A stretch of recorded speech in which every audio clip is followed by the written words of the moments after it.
Best Conversations podcast, special edition. I tell you, I usually come to y'all on Mondays. That's usually the day I usually drop these podcasts. But man, everybody all clogged up in the house. I thought I'd do a very special episode for y'all. And I don't know, Mondays and Fridays might be the move, man. I got a lot of dope people I can, have conversations with, and Lord knows I don't know how long this coronavirus will last. But anyway, Best Conversations podcast, man, I have a very special guest on the line calling me up. I got first introduced to this young man in the Carolinas when I lived in Greensboro back in 2003. His music was felt, and also you can see what he was doing because he was riding around in this promotional van. So even if you didn't hear the music, you would say like, damn, who is that? Why does he have a promotional van? Like what is he doing? From there, I started seeing his music videos on the Access channels on TV, and the music was jamming as well. And if you're from Greensboro, everybody, if you're a real hip hop head, you from Greensboro, you already know. On the line, representing that 336, that Naps crew, Brandon D. What's going on, man? What's happening with you, Brandon D, man? First off, man, how's the family and everybody doing down there? Oh, everything is good, man. We just staying wrapped up in the crib, trying not to get that Rona, man. That's it. Word up, man. And how's baby girl, man? She good, man. She just turned 18 months. So that's a great, you know how that experience is raising the kids. So it's all good, man. Can't complain. Absolutely. So and tonight, man, I want to deep dive into your story, man, because it's so inspiring, man. Because if you're from the Carolinas, man, and if you ever wanted to do music, for most youngins, man, you was like the first person we seen kind of doing it on that level to make some people get inspired to want to do it, man. So I really want to go all the way back and then bring it all the way up to what you're doing now. Okay, good deal. Let's go. All right, bet. So, Brandon D, man, so tell the people where you from, bro.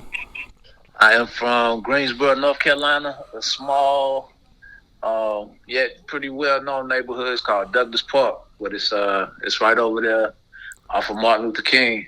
That's where I was born and raised. Word. So that probably be Dudley High School? Nah, I actually went to Grimsley, man, believe it or not. Okay, went to Grimsley. Word. Did you you play tall as hell? So did you play any sports and shit? Zero sports, man. I was chilling with the ladies, man. Word. If you don't know Brandon D, he every bit of like 6'5". I think you about 6'5". Look like it. Nah, I'm probably like 6'3". 6'3". Okay. Dreads probably give it that. You know what I mean? That little extra boost. Right. So, growing up in Greensboro, man, how'd you fall in love with music? My uncle and his friends, man, they had a group back in the days called the Busy Boys, right? Okay. And so I just grew up watching what they was doing. But out of that crew of friends came some pretty notable artists and producers. So you had Ski Beats that came out of that crew. We from the same neighborhood. Ski Beats is from Martin Luther King area too. Okay. Fanatic. So Ski, he produced Jay-Z's first album. He just got like some crazy classic joints. But I know Ski Beats, and it's crazy. One of my homeboys, Big V, he just interviewed Fanatic, and that's a really dope interview. I didn't know he did all what he did.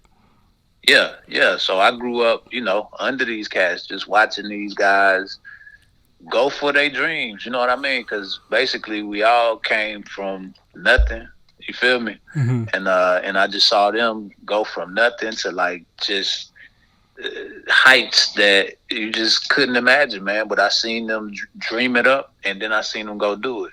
From Fanatic producing for Michael Jackson. We're talking about a dude from Greensboro, North Carolina, that just put his grind game to work and was out there producing for Michael Jackson, Beyonce, all types of people, man. That's crazy. Yeah, I listened to that interview, and I couldn't even believe it was a cat from Carolina that did all that. And you just put me up on game. I had no clue that Ski Beats was from Carolina. Never knew that. Yeah, Ski Beats is from Greensboro, bro. Damn, I didn't know that. there was another guy by the name of Mark Sparks. Mm-hmm. So Mark Sparks, he's from like Wadesboro, like outside of Charlotte, but he produced Soup for Salt and Pepper. He produced Men in Black for Will Smith. He produced like joints for Madonna.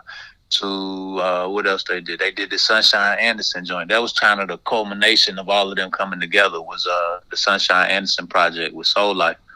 Wow. But this, me and my cousin Jay White, we just grew up watching this entire process. So it just made it believable to us. You know what I mean? We saw it, so we knew it was tangible. So, we approached it from that standpoint. Got you. So going to Grimsley, you seeing these people doing a thing. So when do you pick up the pen and the pad? Probably like senior year or senior year in high school. I used to battle. I started out battle rapping, man. Word. And, we would just go to the football games. That's where Nap's crew was born, in high school, and we would go to the football games and battle other crews. It was just, a lot of fun, but that's where the love began. Gotcha. Now, But to be honest, before that, I picked up the pen way before that, but that's when it kind of got serious. Like, gotcha.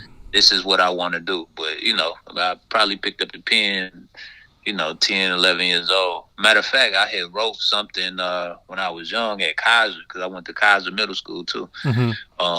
I was in the kind of poetry, but they took one of my joints and put it in the opening of the handbook, the school handbook there, when I was maybe like 11, 12 years old. Word.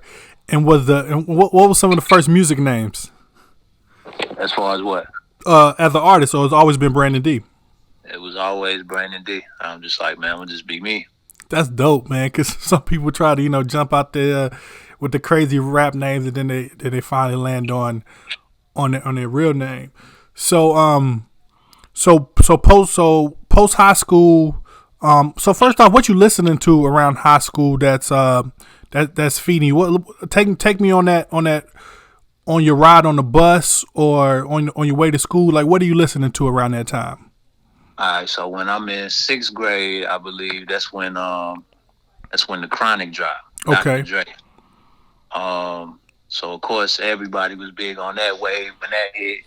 When Eminem hit, I was into the lyrical people. Of course, watching Ski Beats and Fanatic and them. Ski, he produced Fanatic, he produced Crush on You for right. Biggie and for Kim. That is crazy.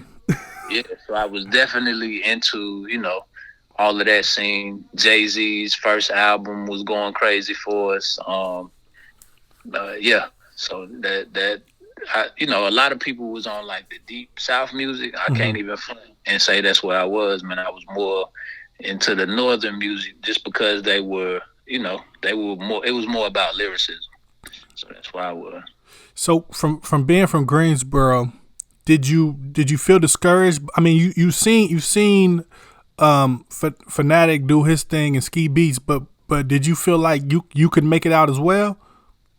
Yeah, I knew it because I saw them do it. Word. And these weren't just like dudes I'm watching from a distance. Like, these was like damn near like uncles. Like, they was my uncle's best friend. So, they at my grandma's house chilling. And then next thing I'm hearing a production all over TV and all over radio. So it was extremely tangible, man. Word. Okay, so okay. Post high school, man. So you in the studio heavy, I guess, at this time and doing your thing. Post high school, that's when my uncle Eli he had me come out to California. Okay. They had a label scenario. It was called Soul Life. It was they had merged with Atlantic Records, and that's where Sunshine Anderson came from. Anthony Hamilton was signed to the label back then, and this is like early 2000. Gotcha. 2001 type vibe. So I was out there for maybe like a year or two, came back home, started working on some music. Me and Jay White, y'all might know my cousin Jay White, he run Underground Rich Studios. Yeah, man, if you're from Greensboro, you know Underground Rich Studios. Yeah, so me and Jay White started putting our money together, and I started going to the studio. And the first song I recorded was this song called The Cat Joint. So That was this the is like first song? that was the first song, bro. That Wow. was my first song by myself. I Gotcha. had did other stuff with like Showdown from 102. Yep. Mm-hmm. We used to be like his hype man. Okay. So, I had recorded some joints with Showdown, but as far as it being like my own record, the Cack joint was my first official record by myself. Wow, that's crazy. So check it out. So the Cack joint, we go to my man Billy D crib. As soon as we recorded, and there's a radio guy there by the name of Cap J. Cap J, he over there Yeah. chilling with Billy D, and we happen to play the Cack joint for Cap J. And Cap J is like, yo, I want to play this on my radio show. So this is, I believe, like this might be like Wednesday, Thursday. And he said he gonna play it on Friday. So Friday night, me and Jay White, like we done called the whole city, like, yo, they're gonna play us on the radio. They're gonna play us on the radio. Everybody tune in. So we got all these people, family, friends tuned in, and he didn't play the record. Oh Lord. Nah, but what happened was he had switched shifts. He switched shifts with somebody, so he came on Saturday night, I believe. So Saturday night, we ain't tell nobody because we was embarrassed from Friday. But Right.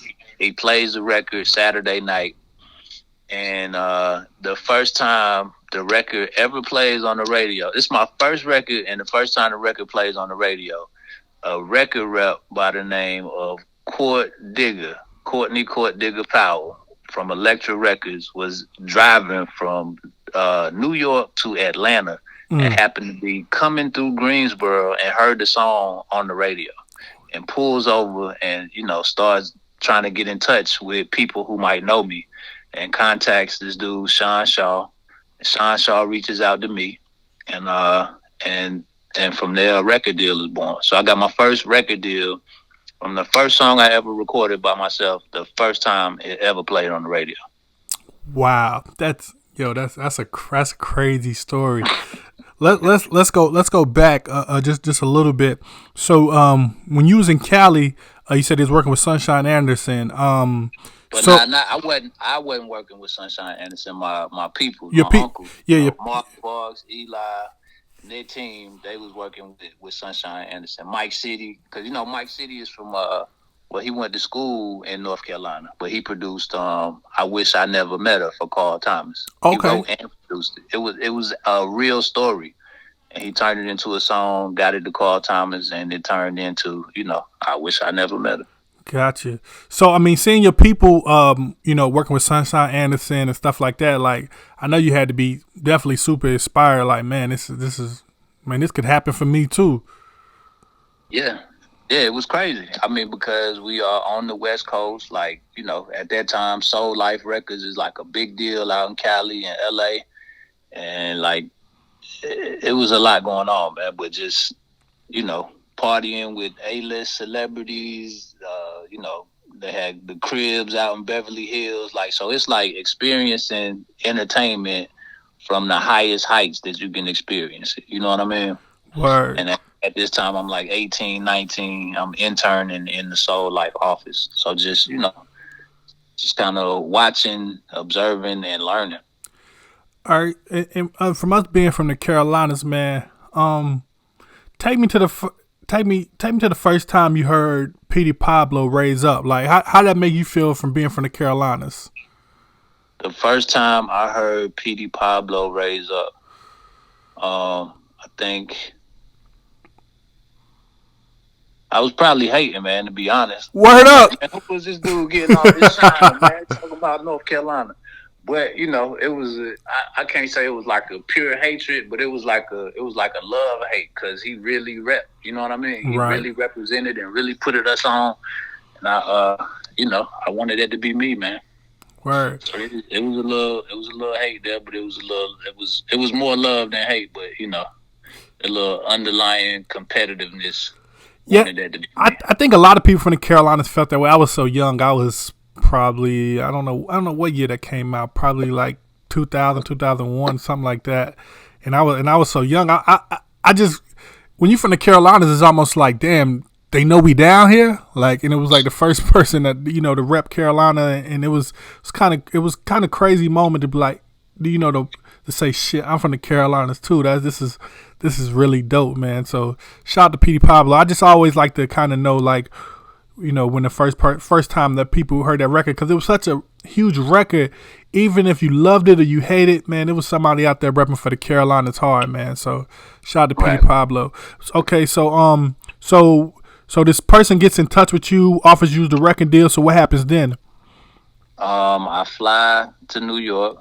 Me and my cousin, we flew to New York, and we meet with Sylvia Rome in her office. And wow. Sylvia Rome is in her office, like, she had like this corner office in this high-rise building in New York. So we overlooking New York City, and she got this crazy sound system that's like, the speakers had to be like 10 feet tall, and she is in there blasting the cat joint and dancing to it. And she's like, yo, we want to sign it. So they signed me to a single deal. Is this post Petey Pablo or before it? This might be before Petey Pablo. I think Petey Pablo came a little after 2001, maybe like 2004. Maybe. I'm gonna Google it while we here on the phone because I don't want to be wrong. But I think Petey Pablo came a little later.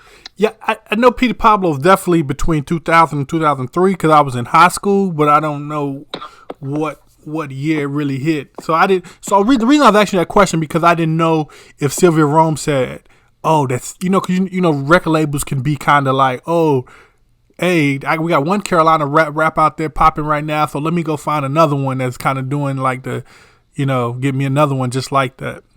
Oh, no, you're right. It was released 2001. Yeah. Mm-hmm. August 2001. Yeah. Yeah, only reason I know that because I just remember being in high school. That's the years I was around in high school and shit. So, I didn't know if that's what Sylvia Rome was thinking. Nah, this might have been right before that. I don't think Petey Pablo was out when I hit that. Okay, gotcha. So she just literally just hit a talent, hit a dope ass record, and was like, "Yo, let's do it." Yo, let's do it. Gotcha. Okay, dope. And man, if you don't know, please go Google the CAC by Brandon D. Super dope record. Shot the video looked like downtown Winston. Some scenes in Winston, some scenes in Greensboro. Yeah. That was crazy. Seeing that video, like, oh shit, man, it's crazy. So y'all signed a single deal, I guess.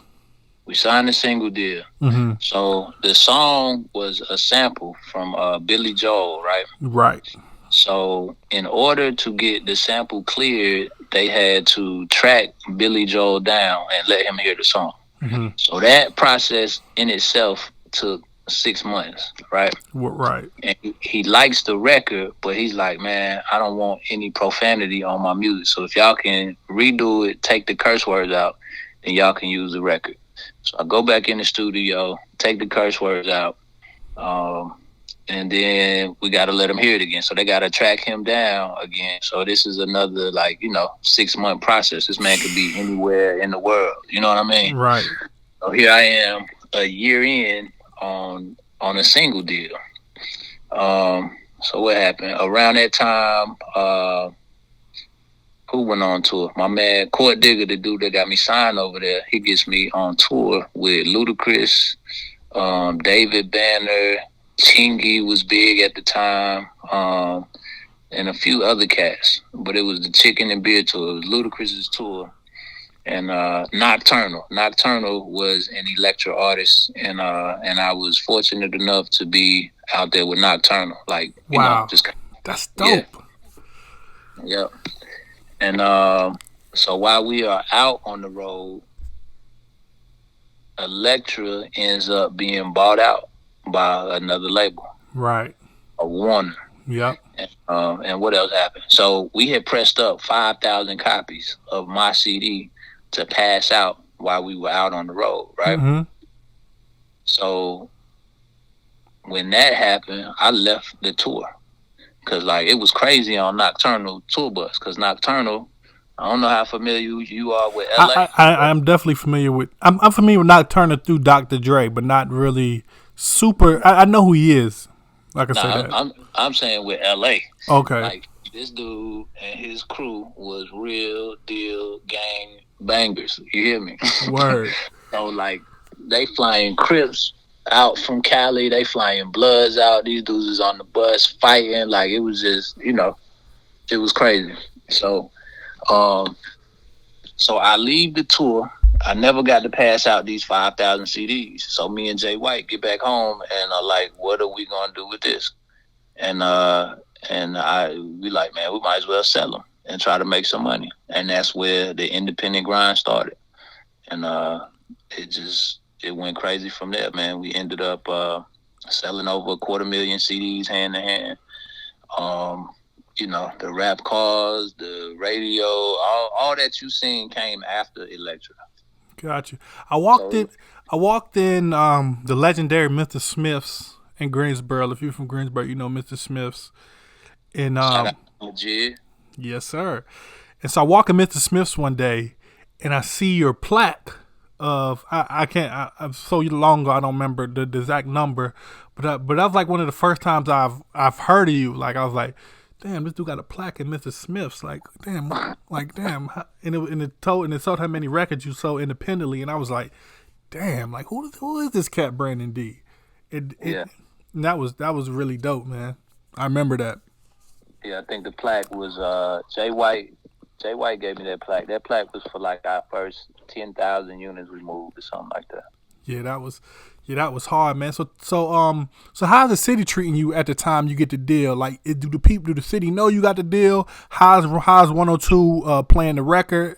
Take me there. They showing love. They Mm-hmm. showing love.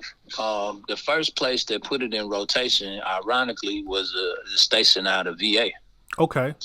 How ill is that? But I can't. So really, initially, 102 wasn't showing love. Now that I'm thinking back on it, Mm-hmm. they had played it at time, but they ain't have a DJ. I don't know how familiar you are with how radio work, but DJ might be able to play it here and there on the mix show, but Absolutely. they put you into rotation. That takes the program director. You know That's what I right. mean? Mm-hmm.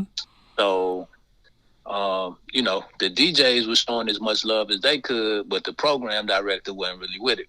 So it took maybe like a couple years of us beating up the streets before, the CAC joint started getting major airplay.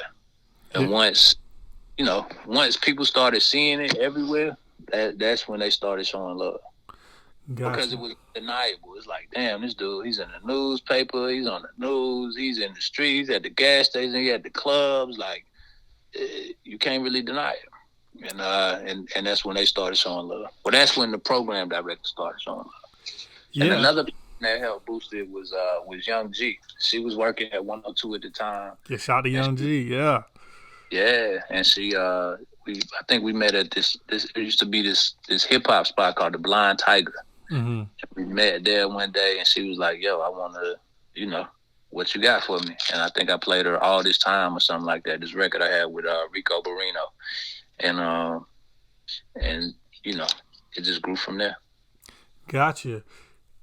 And like, are you going to like the around this time? Are you going to like the hip hop summits and stuff like that? Like, are you rubbing shoulders with like different artists? Because I know like back, like in the early days, like they would have like these hip hop summits like down in Puerto Rico, Miami, and different things like that.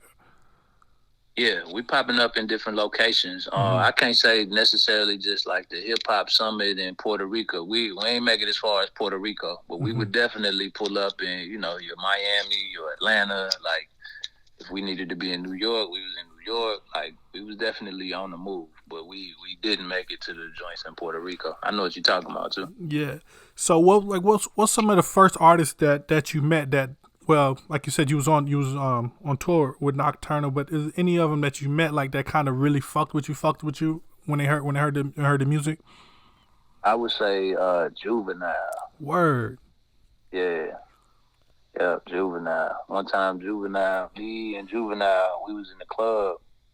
It was a strip club, and he was Juvenile. Like, Cash Money was big, but when he came to the club, they started playing my record, and the club went bananas. And he like, damn, I gotta give you respect, bro. You doing your thing out here. So Juvenile was cool. I think I met 2 Chainz early on. A little bit of everybody, man. David Banner showed a lot of love. Um, just it, you know, a Got little you. bit. And Showdown definitely held you down crazy because I would always hear every time Showdown. Most times I would hear the radio, I would hear Showdown in the mix. He would always show a lot of love to you. How that relationship with you and Showdown? You said, how is it? Not. I mean, like as far as like him showing love, like him seeing the vision, because he definitely kept playing your music and stuff.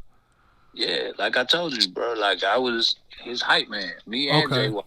like So it was a mutual love and mutual respect. Cause Showdown had some scenarios and still got some scenarios going on, but he had a deal before I had a deal. Oh wow. Yeah, so we would go to New York together, all type of stuff, man. So it's like a real, it's a real family right there. You had that joint. I used to hear on the mix shows. That you flipped the. I know they don't love me. The Tony Ayo joint. You remember that? I don't. Damn, it was. Damn, it was like the Tony Ayo song with. No, I remember the song from Tony Yayo, but I don't remember me flipping it no, it because was it was another. Maybe I'm thinking about another song that it was like a G Unit song or something that you flipped. Maybe I'm bugging, but I thought I used to hit out on the mix shows or whatever. But maybe I'm bugging.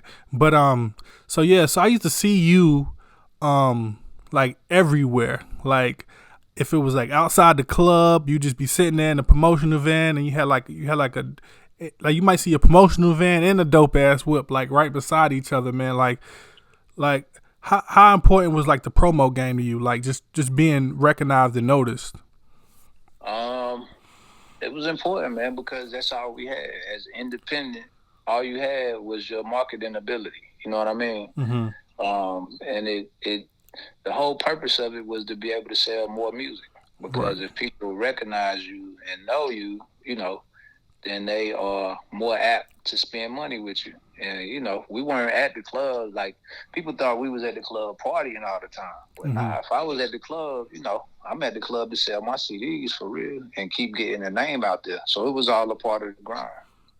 It Gotcha. was all a part of the grind. So Electra gets bought out.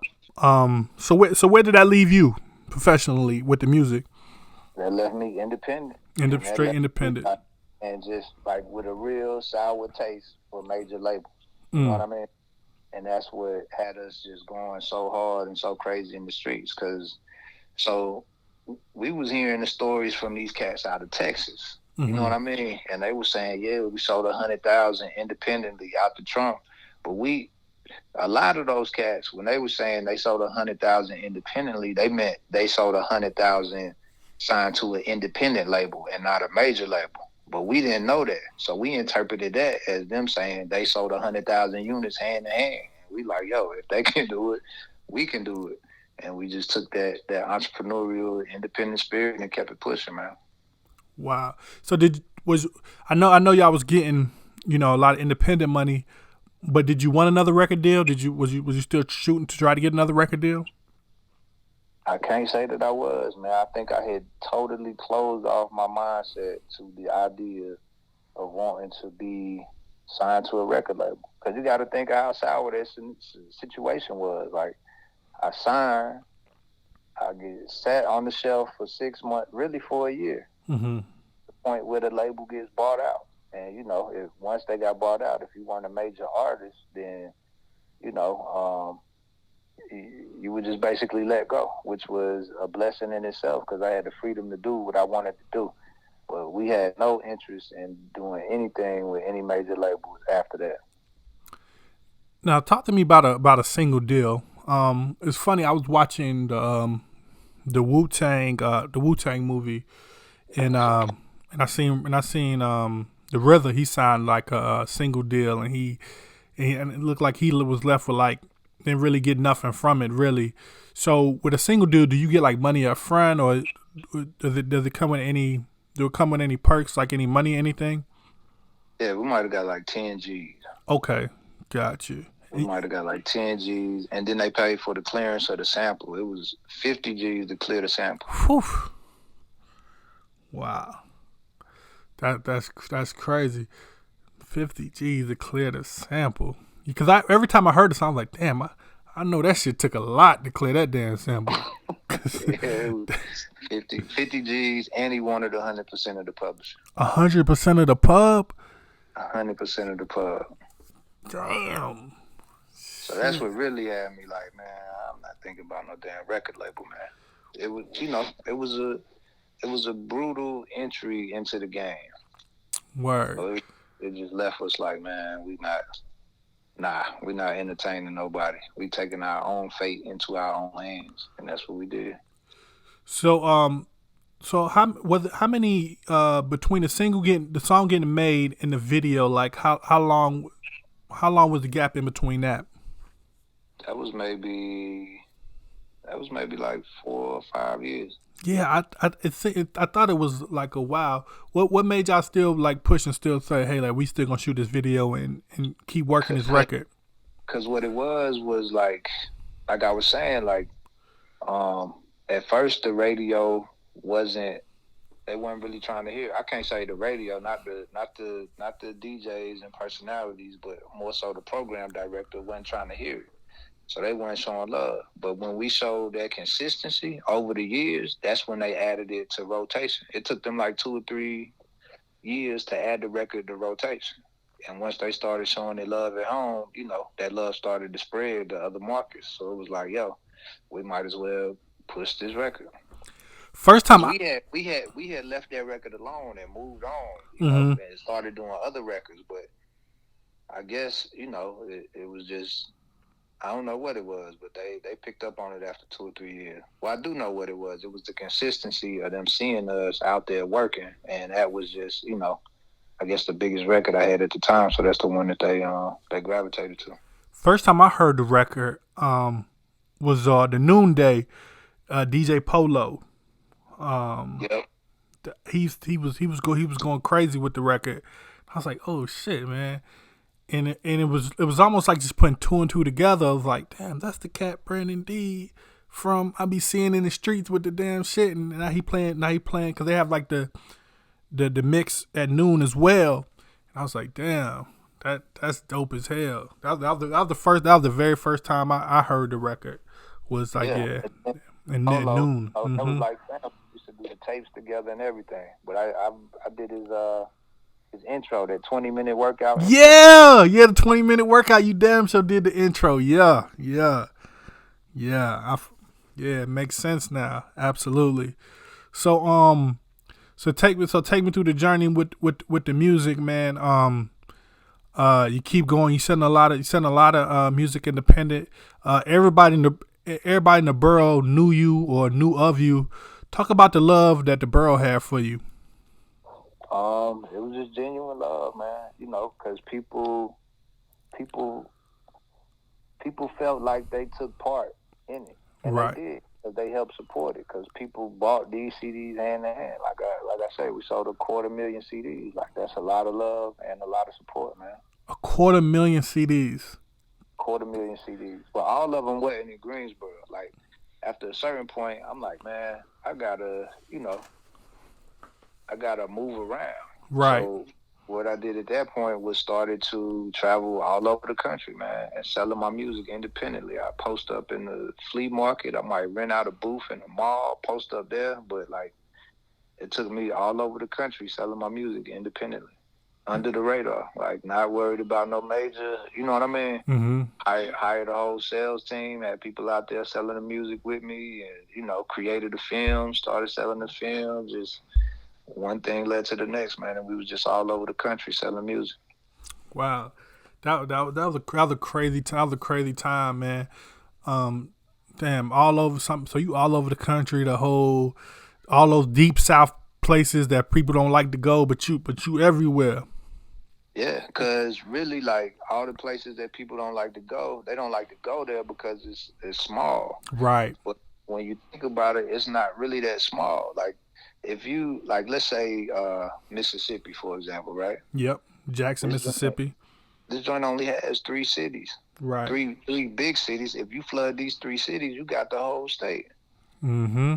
But their biggest city is smaller than Greensboro. Right.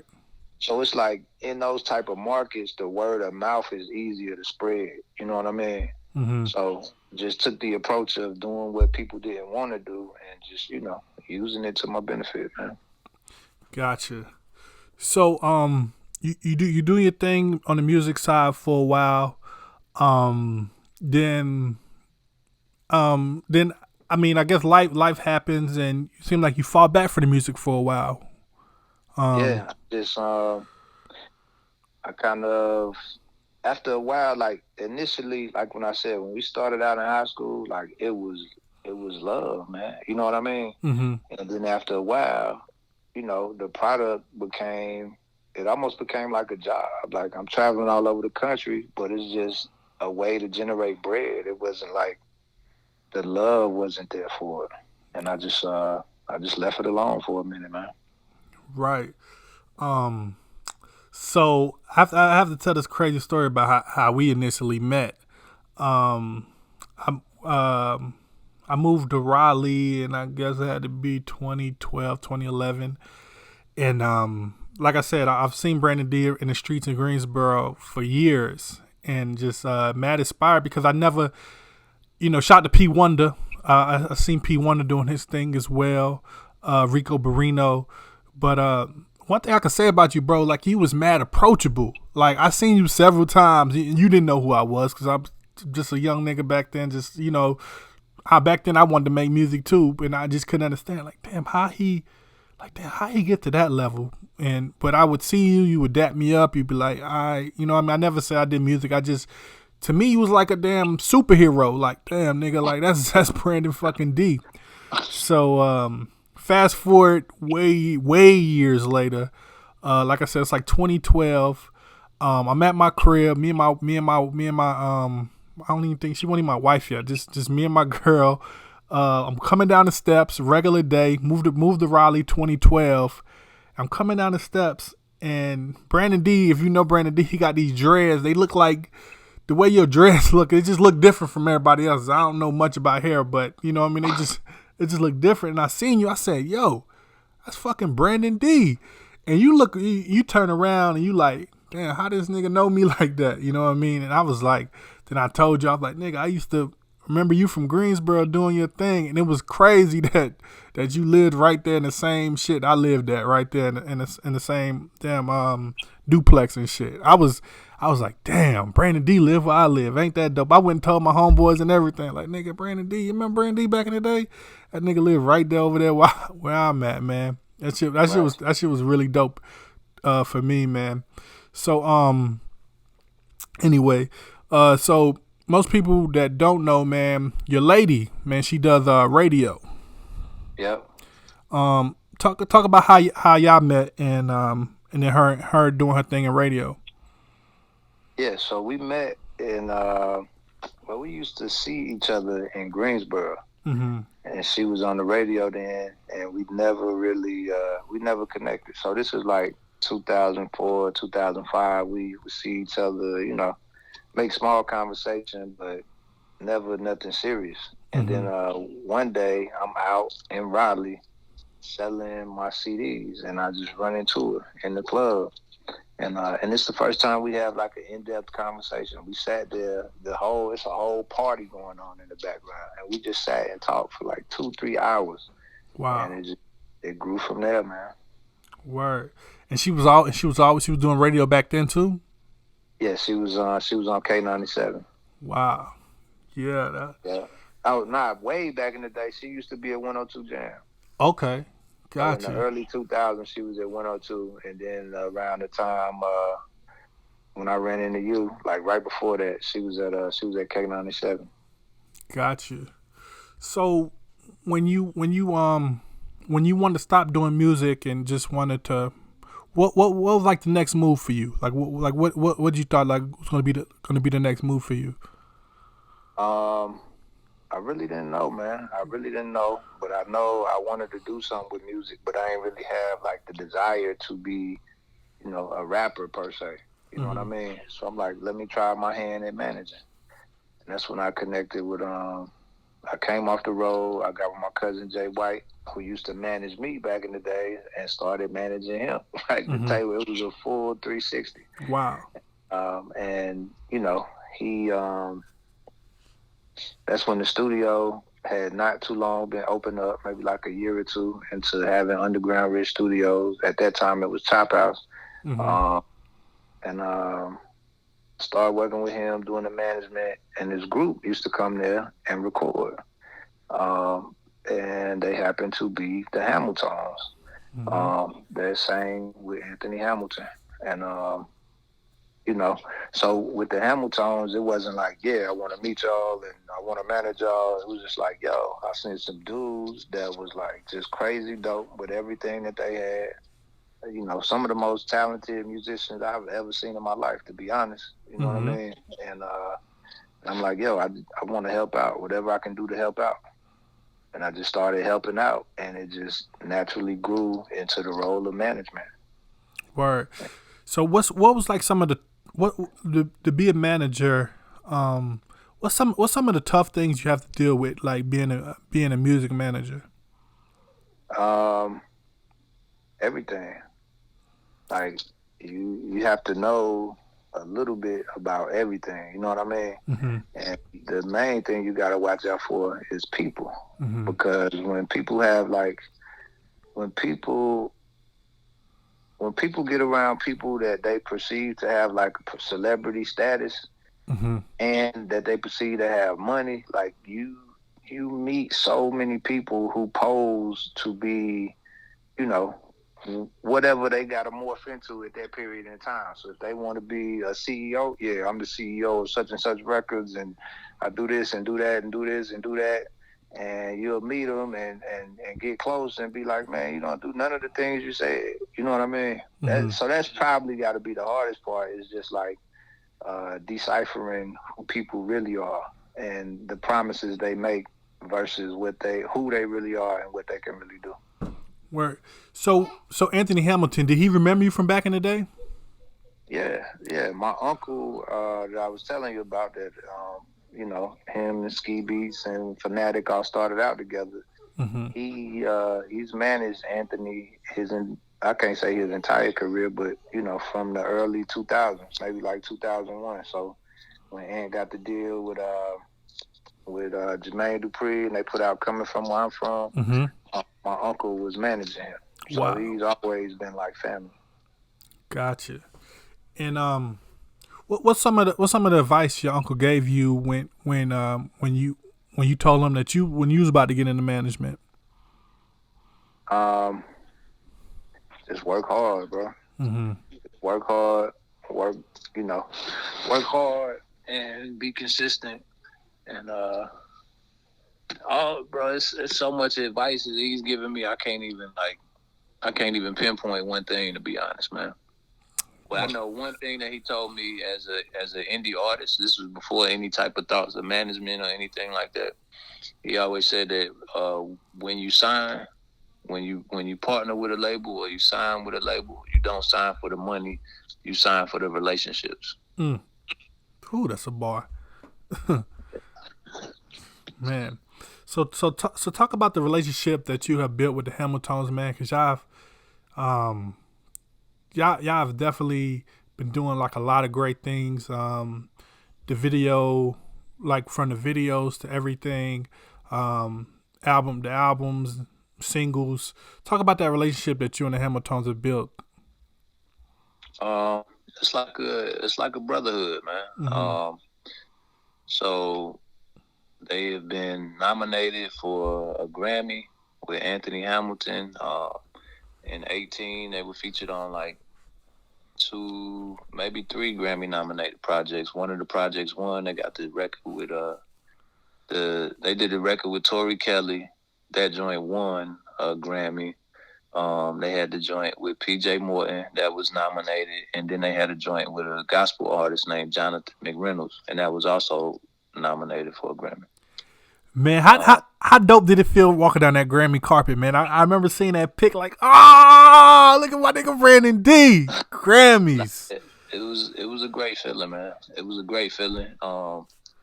But that's not the end. Like, we're gonna win some Grammys. You feel me? Right. So it was like it was bittersweet because we didn't win, but we did make it there. But I know we going back and we bringing some Grammys back to Carolina, man.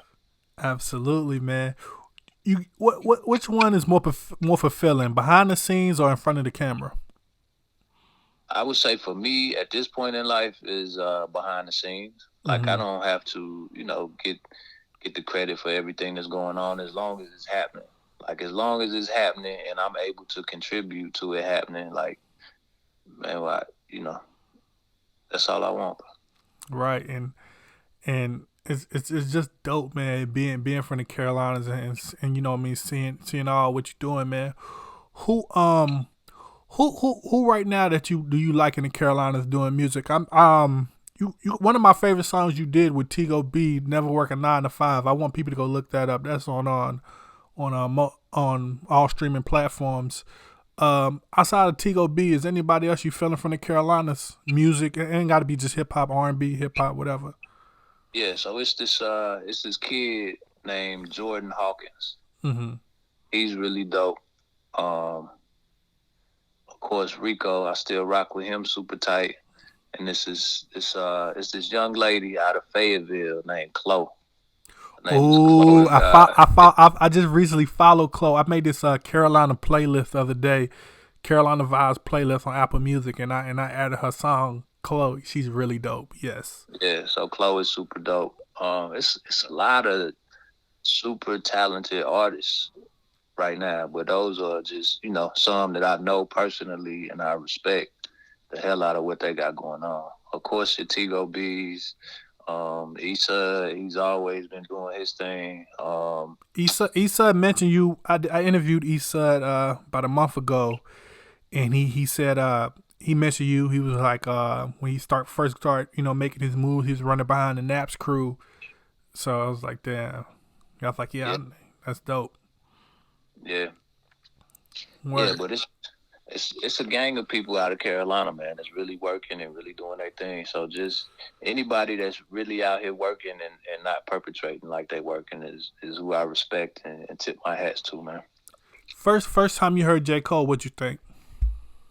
First time I heard J. Cole, I was like, this dude is dope. Like, I think I still got the CD. Mm-hmm. Like, I have, because he had a CD, because he went to A&T. So he had a CD that him and a DJ had put out with he had a fade with Mm-hmm. the A&T logo on the CD.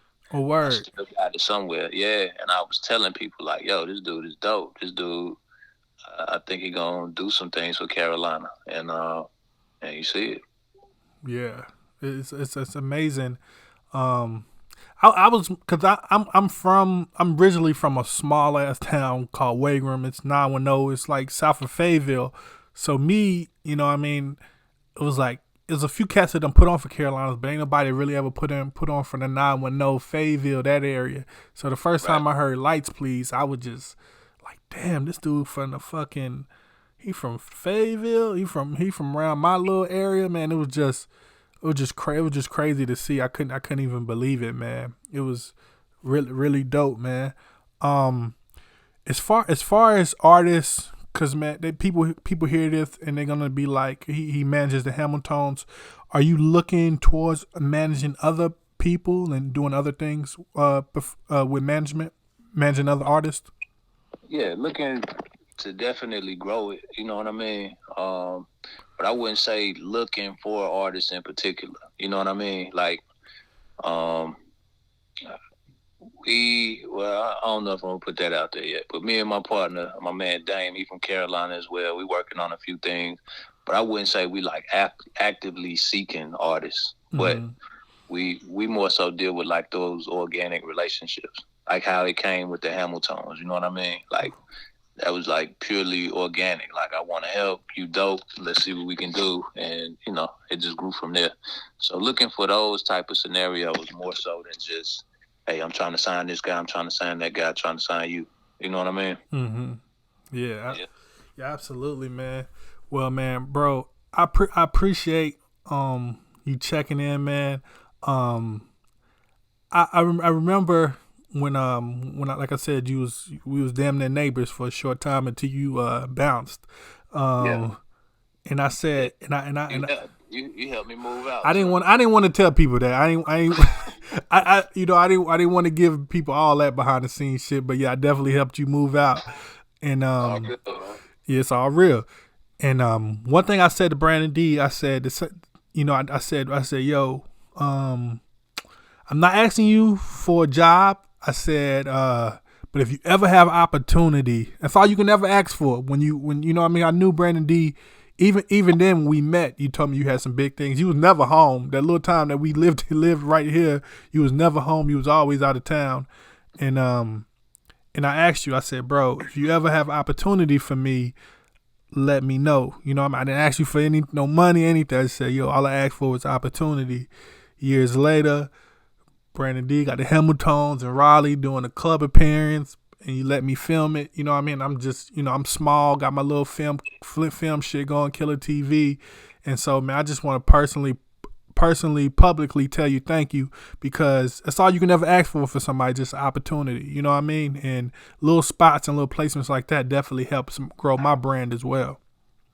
No doubt, man. Like I said, bro, anytime I see people that's like working for real and they just ain't talking about it, I gotta salute that, man.